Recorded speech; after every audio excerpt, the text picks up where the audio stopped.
àgbà òṣèré Charles Olumo Agbako jáde láyé o kọ́lọ̀ ń bá wa tẹ́ bàbá sí afẹ́fẹ́ rere o. gbajúgbajà òṣèré tíátà ní Abdulsalam Sọlá ẹni tí ọ̀pọ̀lọpọ̀ mọ̀ sí Charles Olumo Agbako lágbo tíátà mọ̀ ti jáde láyé o.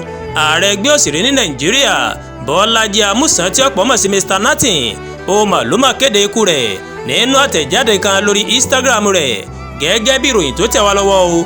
òwúrọ̀ ọjọ́bọ̀ Thursday ọjọ́ 21 oṣù kẹwàá ọdún 2024 ni Charles Olumo jáde láyé lẹ́yìn tó ní òun fẹ́ rẹjú díẹ̀. ọ̀kan nínú àwọn ọmọ Àgbákò Motúnráyọ̀ ìwà tó fìdí ikú bàbá rẹ̀ múlẹ̀ ní aago 4 ìrọ̀lẹ́ òní ó ní ètò ìsìnkú náà máa wáyé o. ní ọdún 2022 ni Charles Olumo Agbako ó mà ló mà bá oníròyìn sọ̀rọ̀ tó sì sọ̀rọ̀ nípa àìsàn tó ń bá fẹ́ra nígbà náà. wọ́n á ní ta ni Charles Olumo Agbako gan. Abdulsalam Sọlá òun ni orúkọ tí ìyá àti bàbá rẹ̀ mà sọ àmọ́ Charles Olumo Agbako ó ní ọ̀pọ̀lọpọ̀ mọ̀ sí. wọ́n ní Àgbákò ó mà sọ̀rọ̀ pé bí iṣẹ́ tíátà ṣe rí tó jẹ́ pé èèyàn gbọ́dọ̀ ní orúkọ kan ni lòun fi ń jẹ́ Àgbákò àti pé òun ní òun fún ara òun lórúkọ náà òun ní torí pé Àgbákò jẹ́ nǹkan ìbẹ̀rù ni ó fi mú orúkọ náà.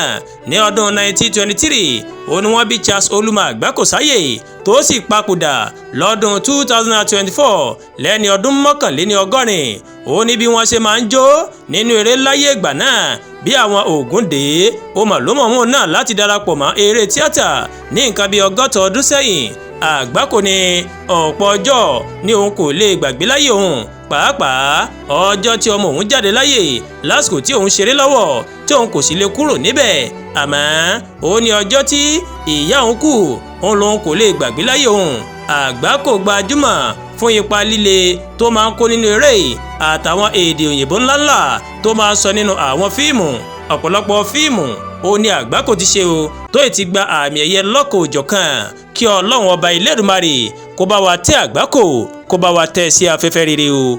Àdúàgbà Olúwatóyìn ló ń jábọ̀ láti iléeṣẹ́ Àdúàgbà Garden online TV. ẹ ṣé púpọ̀ tẹ́ ń wò wá o.